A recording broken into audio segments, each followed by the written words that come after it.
News धमाका live, यहाँ सिर्फ सच ही दिखेगा। दिल के काफी करीब हैं, अजीज हैं। विजय खान जी बैठे हैं, मेरे बहुत बड़े शुभचिंतक हैं, हमेशा अपना प्यार बनाए रखते हैं। तमाम वैसे लोग हैं, कुछ लोगों का नाम मैं मिस कर गया हूं तो क्षमा कीजिएगा, लेकिन सभी लोग हमेशा हम पर प्यार बनाए रखते हैं। तो आप सबको थैंक यू, और विशेष कर इस संस्थान को और शिवशंकर जी को थैंक यू मुझे यहाँ बुलाने के लिए। जो मंच के उस साइड बैठे हैं, आप लोग विशेष रूप से धन्यवाद के पात्र हैं कि इतने समय से यहाँ बैठे हैं। और जो डोनर्स हैं, जो ब्लड डोनेट कर दिए हैं और ब्लड डोनेट करने की प्रक्रिया में हैं, डेफिनेटली वो आज के हीरो हैं। उनको भी मैं सैल्यूट करता हूँ, नमन करता हूँ। और जिस तरीके का, जिस समय का इन्होंने शिवशंकर जी ने जो चयन किया, उसके लिए मैं विशेष धन्यवाद देता हूं कि ये जो अभी इस फेस्टिवल के दौरान एक नेशनलिटी और राष्ट्रीयता का जो भाव आता है मन में, उसमें जो आप ये काम कर रहे हैं, उसके लिए आप धन्यवाद के पात्र हैं। मुझे एक चीज यहाँ कहना पड़ेगा, मैं एडमिट करता हूँ बहुत ग्लैडली कि जब भी मुझे कहीं किसी भी फंक्शन में मुख्य अतिथि के रूप में बुलाया जाता है तो थोड़ी सी मुझे संकोच होती रहती है, और जब मैं स्टेज पे बैठा रहता हूँ तो मुझे नर्वसनेस भी होता है। क्योंकि सच मायने में ये आपको खुश कर रहा हूँ कि आप अगर इस स्टेज पे देखेंगे तो सभी लोग अपने अपने क्षेत्र में मेरे से ज्यादा अचीव किए हुए हैं, मेरे से ज्यादा दुनिया देखे हुए हैं, अपने अपने क्षेत्र में मेरे से ज्यादा समय दिए हुए हैं। तो ऐसे लोगों के साथ बैठना, आप अगर एक यूनिवर्सिटी के वाइस चांसलर के साथ बैठेंगे, वहां आपको बौना ही दिखना पड़ेगा। मैं इनके सामने जितना ये अब आज तक अचीव किए होंगे उतने क्या हों। आप देख लीजिए, पॉलिटिक्स के क्षेत्र में, बिजनेस के क्षेत्र में होंगे। तो ऐसे लोगों के बीच में आकर के बैठ करके और अपने आप को हमेशा सुनना कि मुख्य अतिथि थोड़ा सा नर्वसनेस लगता है। बट ये एक ब्यूटी भी है कि अगर आप लाइफ में कुछ अच्छा करोगे, कुछ अच्छा अचीव करोगे, तो एज क्या है, आप किस बैकग्राउंड से आते हो मायने नहीं रखता है, आपका जो क्रेडेंशियल है वो मायने रखता है, और उसकी पूजा होती है। तो मैं ये मैसेज खास करके यूथ को देना चाहता हूं कि आप अपना क्रेडेंशियल बनाइए, आप अपना विजिटिंग कार्ड बनाइए, और वो अगर स्ट्रांग रहेगा तो बाकी सब चीज पीछे चली जाती है। आज जो अभी शिवशंकर जी अपने वक्तव्य में बोल रहे थे, ये बात मैं आपको फुल कन्विक्शन के साथ बता रहा हूं कि मैं कभी अपने आप को SSP string home, SSP Jamshedpur और बहुत बड़ा आदमी, बहुत तोप आदमी, ये सब मैं कभी फील ही नहीं किया। ये सब मैं कभी न फील करता हूँ। मुझे ऐसा लगता है कि मुझे उतनी काबिलियत नहीं है कि मैं ये फील और ये बोझा उठा करके चल सकूं। उतना मजबूत मैं नहीं हूँ। मैं लगता हूँ कि मुझे एक आम आदमी की तरह जीने में, काम करने में, आप लोगों के बीच घुल मिल के रहने में अच्छा लगता है। और जो मेरा डेजिग्नेशन है वो ठीक है, वो सिस्टम है, और सिस्टम में डेजिग्नेशन को बिठा दिया गया है। बट मैं समझता हूँ कि एसएसपी हो, सिटी एसपी हो, डीसी हो, जो मैंडेट दिया गया है वो मैंडेट, हम लोग पब्लिक सर्वेंट है, लोक सेवक है। आपका सेवा करके, आप लोगों के बीच आकर के, आप लोगों का काम करके मैं कोई आप पर एहसान नहीं कर रहा हूँ। ये कोई मेरे लिए बहुत बड़प्पन की बात नहीं है कि मैं बहुत बढ़िया काम कर रहा हूँ। बहुत बढ़िया काम करना, ईमानदारी से काम करना, ये तो एक्सपेक्टेड है हमसे। ये कोई भर्तू नहीं गिना सकता है कि नहीं मैं तो 18 घंटे काम करता हूँ। This is expected out of me, ये मुझे करना ही है। ये नहीं करेंगे तो फिर अपने जॉब में, अपने कुर्सी के जो मैंडेट है उससे हम अलग हटेंगे।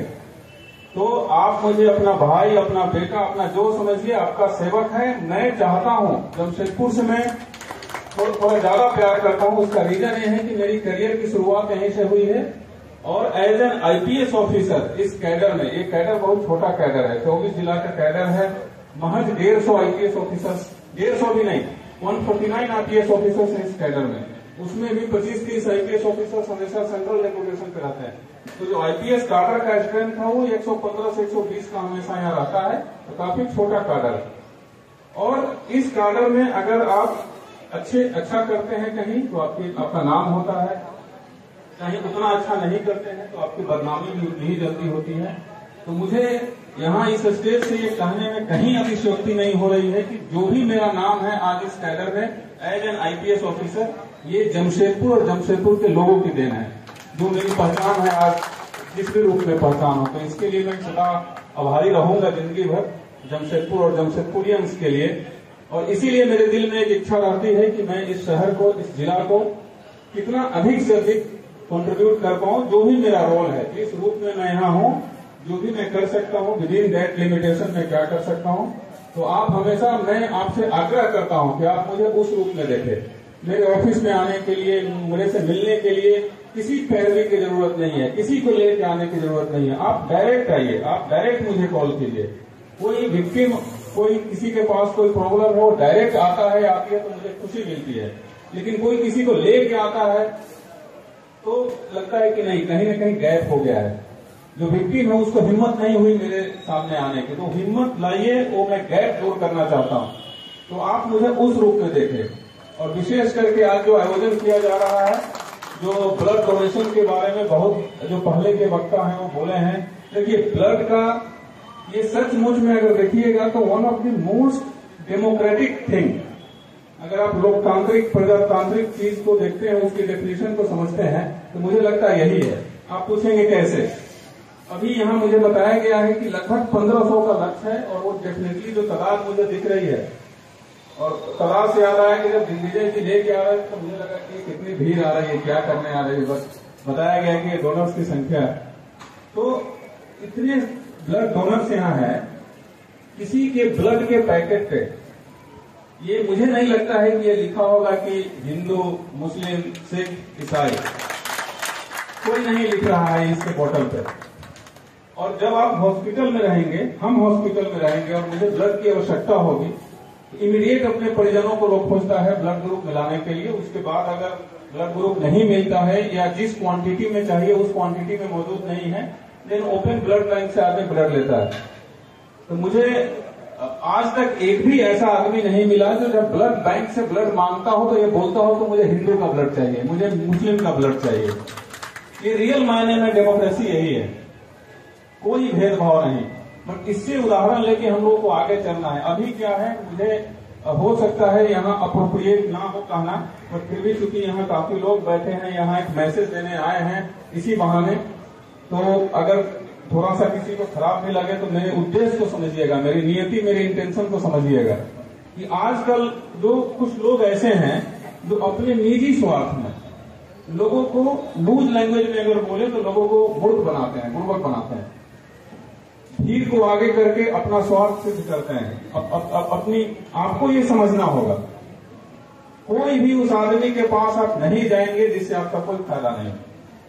फायदा सिर्फ मॉनेटरी टर्म्स में नहीं होता है, फायदा सिर्फ मटेरियल चीजों में नहीं होता है। कुछ तो फायदा हो, थोड़ी अच्छी बात सुनने को मिले, थोड़ा स्वास्थ्य ठीक रहे। अगर एक ऐसी कंपनी है जिसमें 15 मिनट टेंशन को दूर करके हंसने का मौका मिलता है, उस कंपनी में जाइए। ऐसी कंपनी में मत जाइए जो आपका सुख, चैन, पैसा, दौलत सब ले ले, आपका टाइम खा ले। टाइम सबसे बड़ी दौलत होती है। इस शहर के लिए जो जो हमसे बन पड़ता है वो मुहिम उठाते रहते हैं। अभी आप देख रहे होंगे कुछ हाल के दिनों में चर्चा में है जो नशा मुक्त, हमने एक अभियान छेड़ा हुआ है कि नशा मुक्त जमशेदपुर। बट मैं आपको यहाँ से बता रहा हूँ कि ये अभियान कतई पूरा नहीं होगा अगर आप लोग और आप लोग जैसे तमाम लोग अगर सहयोग नहीं करेंगे, तमाम लोग जुड़ेंगे नहीं। इसमें मैं फिर से शिवशंकर जी का धन्यवाद देना चाहता हूँ कि इन्होंने मुझे उस दिन ही, जिस दिन मुझे इस प्रोग्राम के बारे में बताने आए थे, उसी दिन ब्लैंकेट ऑफर दिए थे कि सर आप बताइए, मैं पूरी टीम के साथ खड़ा हूँ, जो हम लोग कर सकते हैं। तो मैं कितना अधिक से अधिक कंट्रीब्यूट कर पाऊं, जो भी मेरा रोल है, जिस रूप में मैं यहाँ हूँ, जो भी मैं कर सकता हूँ, विद इन दैट लिमिटेशन में क्या कर सकता हूँ। तो आप हमेशा, मैं आपसे आग्रह करता हूँ कि आप मुझे उस रूप में देखें। मेरे ऑफिस में आने के लिए, मेरे से मिलने के लिए किसी पैरवी की जरूरत नहीं है, किसी को लेके आने की जरूरत नहीं है। आप डायरेक्ट आइए, आप डायरेक्ट मुझे कॉल कीजिए। कोई विक्टिम, कोई किसी के पास कोई प्रॉब्लम हो, डायरेक्ट आता है, आती है तो मुझे खुशी मिलती है। लेकिन कोई किसी को लेके आता है तो लगता है कि नहीं, कहीं ना कहीं गैप हो गया है। जो विक्टिम है उसको हिम्मत नहीं हुई मेरे सामने आने की, तो हिम्मत लाइए, वो मैं गैप दूर करना चाहता हूँ। तो आप मुझे उस रूप में देखें। और विशेष करके आज जो आयोजन किया जा रहा है, जो ब्लड डोनेशन के बारे में बहुत जो पहले के वक्ता हैं वो बोले हैं, देखिए ब्लड का ये सचमुच में अगर देखिएगा तो one of the most democratic thing, अगर आप लोकतांत्रिक प्रजातांत्रिक चीज को देखते हैं, उसकी डेफिनेशन को समझते हैं, तो मुझे लगता है यही है। आप पूछेंगे कैसे? अभी यहाँ मुझे बताया गया है कि लगभग 1500 का लक्ष्य है, और वो डेफिनेटली जो तादाद मुझे दिख रही है, और कला से याद आया कि जब दिग्विजय जी लेके आ रहे थे तो मुझे लगा कि कितनी भीड़ आ रही है, क्या करने आ रही है। बस बताया गया कि डोनर्स की संख्या है, तो इतने ब्लड डोनर्स यहाँ है। किसी के ब्लड के पैकेट पे ये मुझे नहीं लगता है कि ये लिखा होगा कि हिंदू, मुस्लिम, सिख, ईसाई, कोई नहीं लिख रहा है इसके बोतल पे।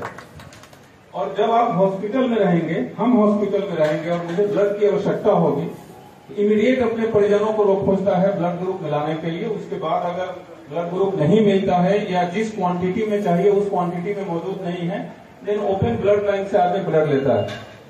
तो मुझे आज तक एक भी ऐसा आदमी नहीं मिला जो जब ब्लड बैंक से ब्लड मांगता हो तो ये बोलता हो तो मुझे हिंदू का ब्लड चाहिए, मुझे मुस्लिम का ब्लड चाहिए। ये रियल मायने में डेमोक्रेसी यही है, कोई भेदभाव नहीं। बट इससे उदाहरण लेके हम लोग को आगे चलना है। अभी क्या है, मुझे हो सकता है यहाँ अप्रोप्रिएट ना हो कहना, बट फिर भी चूंकि यहाँ काफी लोग बैठे हैं, यहाँ एक मैसेज देने आए हैं इसी बहाने, तो अगर थोड़ा सा किसी को खराब भी लगे तो मेरे उद्देश्य को समझिएगा, मेरी नियति, मेरी इंटेंशन को समझिएगा कि आजकल जो कुछ लोग ऐसे हैं जो अपने निजी स्वार्थ में लोगों को लूज लैंग्वेज में अगर बोले तो लोगों को मूर्ख बनाते हैं, बुड़बक बनाते हैं, भीड़ को आगे करके अपना स्वार्थ सिद्ध करते हैं। अपनी आपको ये समझना होगा, कोई भी उस आदमी के पास आप नहीं जाएंगे जिससे आपका कोई फायदा नहीं। फायदा सिर्फ मॉनेटरी टर्म्स में नहीं होता है, फायदा सिर्फ मटेरियल चीजों में नहीं होता है। कुछ तो फायदा हो, थोड़ी अच्छी बात सुनने को मिले, थोड़ा स्वास्थ्य ठीक रहे। अगर एक ऐसी कंपनी है जिसमें 15 मिनट टेंशन को दूर करके हंसने का मौका मिलता है, उस कंपनी में जाइए। ऐसी कंपनी में मत जाइए जो आपका सुख, चैन, पैसा, दौलत सब ले ले, आपका टाइम खा ले। टाइम सबसे बड़ी दौलत होती है। इस शहर के लिए जो हमसे बन पड़ता है वो मुहिम उठाते रहते हैं। अभी आप देख रहे होंगे कुछ हाल के दिनों में चर्चा में है जो नशा मुक्त, हमने एक अभियान छेड़ा हुआ है कि नशा मुक्त जमशेदपुर। बट मैं आपको यहाँ से बता रहा हूँ कि ये अभियान कतई पूरा नहीं होगा अगर आप लोग और आप लोग जैसे तमाम लोग अगर सहयोग नहीं करेंगे, तमाम लोग जुड़ेंगे नहीं। इसमें मैं फिर से शिवशंकर जी का धन्यवाद देना चाहता हूँ कि इन्होंने मुझे उस दिन ही, जिस दिन मुझे इस प्रोग्राम के बारे में बताने आए थे, उसी दिन ब्लैंकेट ऑफर दिए थे कि सर आप बताइए, मैं पूरी टीम के साथ खड़ा हूँ, जो हम लोग कर सकते हैं। तो हम लोग अभी पूरे शहर में 10 वैसे बस्ती चिन्हित किए हैं जिसमें वर्षों से अवैध नशा का कारोबार चल रहा। आप कभी उस बस्ती में जाके देखिए, कुछ करना नहीं है, जस्ट एक बार घूम के आइए कि वहाँ के जनरेशन आफ्टर जनरेशन वही कर रहे हैं। दादाजी भी शराब बेच रहे थे, उनके बेटा भी शराब बेच रहे हैं, उनके पोता भी शराब बेच रहे हैं, किसी को एजुकेशन से कोई लेना देना नहीं है। ये एक विशियस साइकिल है, एक लूप है। ये आपकी और हमारी जिम्मेदारी है, जिनको भगवान ने थोड़ी स्पेशल दृष्टि रखी है, जिनको थोड़ा समर्थ बनाया है, कि वैसे व्यक्ति को उस लूप से खींच करके बाहर करें, तब जाकर के उसका अगला जनरेशन, जो बच्चा आज के डेट में पढ़ाई लिखाई छोड़ दिया है, शराब बेच रहा है, ब्राउन शुगर बेच रहा है, गांजा बेच रहा है, वो उसका अगला भविष्य क्या होगा? ये चिंता करने की जरूरत और इस पे काम करने की जरूरत है। मैं इस मन से आप सबसे अर्नेस्ट रिक्वेस्ट करता हूं कि आप मुझे जहां बुलाएंगे एज प्रभात कुमार या एज पुलिस ऑफिसर, रात को 2 बजे भी मैं आपको मौजूद मिलूंगा।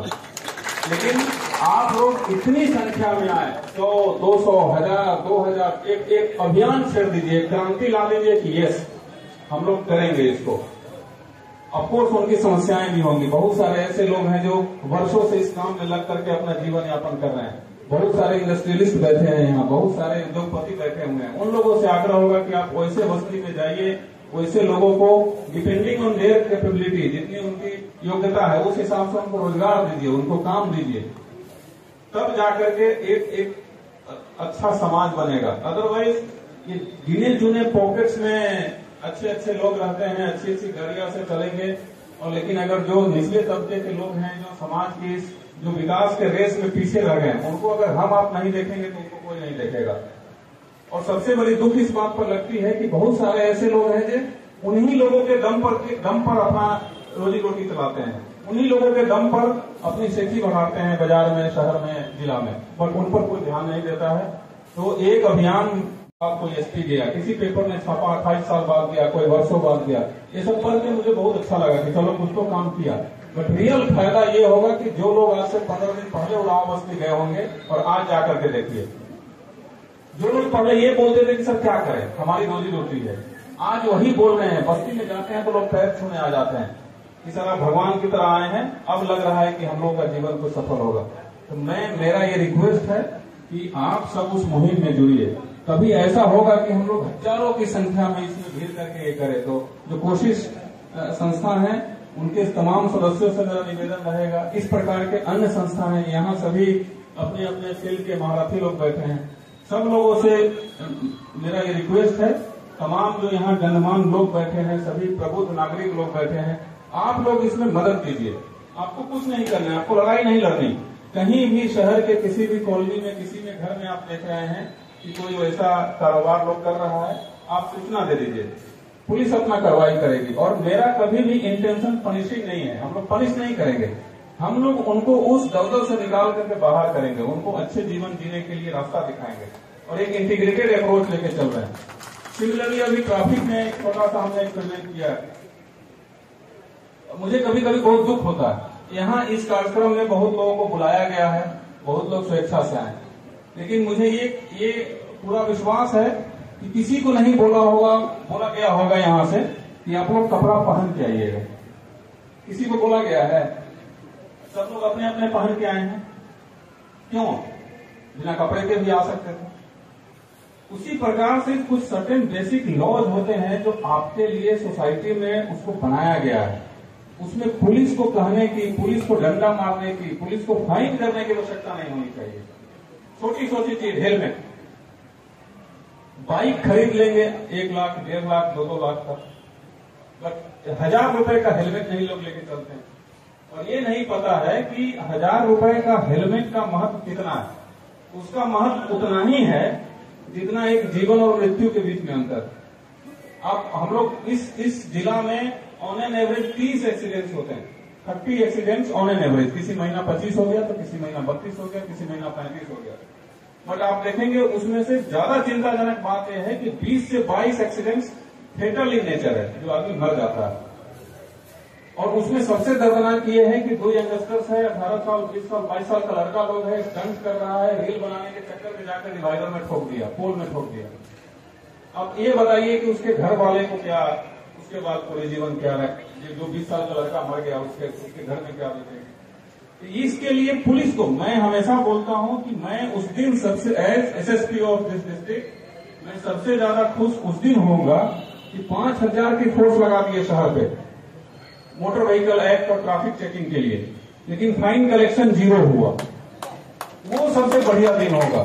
मैं आपको ये बताना चाहता हूं कि फाइन कलेक्शन, रेवेन्यू जनरेशन हमारी टारगेट नहीं है, हमारा लक्ष्य नहीं है। हमारा लक्ष्य है मोटर व्हीकल एक्ट का जो नियम है, जो रूल्स है, उसका अनुपालन कराना। आप पूरा पेपर के साथ हेलमेट पहन के कार से चलते हैं, सीट पे लगा के चलिए, और ट्रैफिक पुलिस आपसे रोकर तो अपना सीना चौड़ा करके दिखाइए कि जो देखना है देख लो, चेक कर लो। आप चैलेंज कीजिए कि कोई भी लूपहोल निकाल के दिखाओ। ये जब बनेगा तब लोग बोलते हैं ये शहर की पुलिस कमजोर है, वो जिला की पुलिस कमजोर है, लंदन का पुलिस बढ़िया, मुंबई का पुलिस बढ़िया। पुलिस कहीं का बढ़िया अच्छा नहीं होता है। आपकी पुलिस आपको ऐसे ही मिलेगी जैसा आप चाहेंगे। मैं कौन सा तीर मार के आया हूं? आप ही के ग्रुप में, आप ही के समाज का एक बेटा हूं, पढ़ लिख लिया, ईश्वर की कृपा नहीं, बन के आ गया। आज इसी ग्रुप में से कोई एक लड़का आज से 2 साल, 4 साल, 5 साल बाद कहीं का डीसी, कहीं का एसपी, कहीं का कमिश्नर रहेगा। तो कोई एक्स्ट्रा चीज नहीं है। आप लोग जैसा चाहिएगा वैसा आपको आपकी पुलिसिंग, आपका एडमिनिस्ट्रेशन मिलेगा। अभी हमने एक्सपेरिमेंट किया है कि जो बुजुर्ग हैं, जो महिलाएं हैं, उनको हेलमेट के लिए रोकना नहीं, क्योंकि मेरा मेन मकसद है क्राइम पर कंट्रोल करना। और जो यंगस्टर्स हैं उनको अगर हेलमेट, बिना हेलमेट के पाए जाते हैं तो उनको थाने में दिखाया जाएगा और उनको हेलमेट खरीद के लाने के लिए बोला जाएगा कि जाइए हेलमेट खरीद के लाइए, proper ISI mark, GST bill के साथ, और फिर सामने में हेलमेट पहनिए और जाइए। ये प्रोजेक्ट कल से शुरू हो गया है, आप लोग मीडिया में देख रहे होंगे। क्योंकि हमको कोई फाइन कलेक्ट करके जमा नहीं करना है। और खास करके जो महिलाएं बैठी हैं, आप लोग मुस्कुरा रहे हैं, आप लोगों पर ज्यादा जिम्मेदारी है। आप लोग घर में, आप लोग घर के मालकिन हैं, आप लोग होम मिनिस्टर हैं। आप घर में रूल बना दीजिए कि चाबी अपने पास रखिए। जब भी आपके पति, आपका भाई, आपका बेटा कोई चाबी मांगे तो बोलिए पहले हेलमेट पहनो फिर चाबी देंगे। ये रूल बना के देखिए कैसे नहीं आपका बात मानेगा। समाज को ठीक करना हमारी जिम्मेदारी नहीं। यस, मैं एक पोस्ट पे बैठा हूँ, हमारा काम ही है हमें सफाई करनी है। हम गंदगी की सफाई करते हैं। गंदगी सिर्फ रोड पर जो कचरा हुआ नहीं, हमारे बीच में बहुत सारे गंदगी बैठे रहते हैं, उसको भी सफाई करने का जिम्मा मुझे दिया गया और वो करेंगे, हम लोग काबिल हैं। लोगों को देखिए कि इंटेंशन क्या है। इतने जो आज शिवशंकर जी कर रहे हैं, अगर 1500 लोगों का ब्लड जमा करते हैं तो ऐसा नहीं है कि 1500 ब्लड लेके अपने घर में जाएंगे और अपने घर वाले को एक्स्ट्रा ब्लड चढ़ा देंगे। कहीं ना कहीं किसी दूसरे को जिसको जरूरत होगा उसको मिलेगा। आप कहीं भी कुछ भी हो रहा है, किसी शहर किसी कॉलोनी में कुछ खराब काम हो रहा है, कुछ अवैध काम हो रहा है, आप डायरेक्ट फोन उठाइए, हमको बताइए, ऑफिस में आकर मुझे बताइए। मैं पूरी टीम के साथ आपके साथ चल के ये काम करेंगे। लेकिन आपका शहर है, मेरी क्या है, मेरा तो नौकरी है। 1 साल गुजर गया, सरकार की इच्छा होगी 2006 महीने साल भर और रहेंगे, फिर 2 लाइन का ऑर्डर आएगा, फिर चल लेंगे बोया बिस्तर बांध के। बट आप यहीं के हैं, आपको यहीं रहना है। आपको ये जिला, आपको ये शहर कैसा चाहिए, आपको तय करना है। मैं पूरी तरीके से तैयार हूँ। बहुत सारे लोग हैं, बहुत सारी चीजें चलती रहती हैं। यहाँ मीडिया के भी लोग हैं, मीडिया का काम है जो बोलते हैं और छापना। बहुत सारे लोग उलूल जुलूल कुछ भी बोलते रहते हैं, कोई फर्क नहीं पड़ता है उससे। जो कॉन्स्टिट्यूशनल काम है, जो अकॉर्डिंग टू लॉ जो काम है, हम करते हैं, चाहे कोई रहे। कुछ लोग स्वयंभू, अरे मैं अगर बोलूं कि मैं सबसे बढ़िया एसएसपी हूं तो इसका मतलब मैं सबसे बेवकूफ आदमी हूं। अपने से क्या, लोग बोलेगा तब न जानेंगे। मैं ये सम्राट, मैं वो सम्राट, कोई हिंदू हृदय सम्राट हो जाता है। अरे भाई, तो लोग को न बोलने दो भाई, खुद क्यों बोले? तो बेवकूफी की निशानी है। शहर को बांट के रख देते हैं, शहर को एकदम तबाह करके रख देते हैं, सिर्फ और सिर्फ निजी स्वार्थ में। ऐसे लोगों को पहचानिए, जो आपके लिए कोई फायदा नहीं देता है, उस लोगों को एकदम दूध में जैसे मक्खी को निकाल के फेंकते से निकाल के फेंक दीजिए। और एज एसएसपी लास्ट में मैं ये बोलना चाहूंगा कि each and every one of you, इस शहर के एक एक आदमी, जिसके पास चप्पल नहीं है वो भी, जो मर्सिडीज वाले हैं वो भी, सबके लिए मैं इक्वली एक्सेसिबल हूँ। कहीं भी मेरी जरूरत हो आप बुलाइए। और अंत में मैं शिवशंकर सिंह को पुनः धन्यवाद देना चाहता हूँ और मैं आपसे आग्रह करता हूँ कि भगवान आपको इतनी शक्ति दे कि इस तरीके का कार्यक्रम आप हमेशा करते रहें और अलग अलग फील्ड में कैसे समाज का उत्थान हो, कैसे हम 2-4 आदमी को इक्वल और थोड़ा बड़ा बना सकते हैं और उसको थोड़ा सा उसकी जो स्थिति है उसको बेहतर बना सकते हैं। इसमें हम सब को मदद करने की जरूरत है। मैं स्टेज पे बैठे तमाम लोगों से आग्रह करूंगा कि हम सबको एक प्रण लेने की आवश्यकता है कि इस समाज को, इस शहर को, इस जिला को, इस राज्य को बेहतर कैसे बनाना है। हम तो बेहतर हैं ही, हम पर ईश्वर की असीम कृपा थी तभी स्टेज पे बैठे हैं। हम लोगों पर तो ईश्वर की कृपा है, जिन पर कृपा नहीं है उस पर हम लोग क्या कर रहे हैं। तो इसी संदेश के साथ मुझे लगता है मैं थोड़ा ज्यादा समय ले लिया। आप लोगों को बहुत बहुत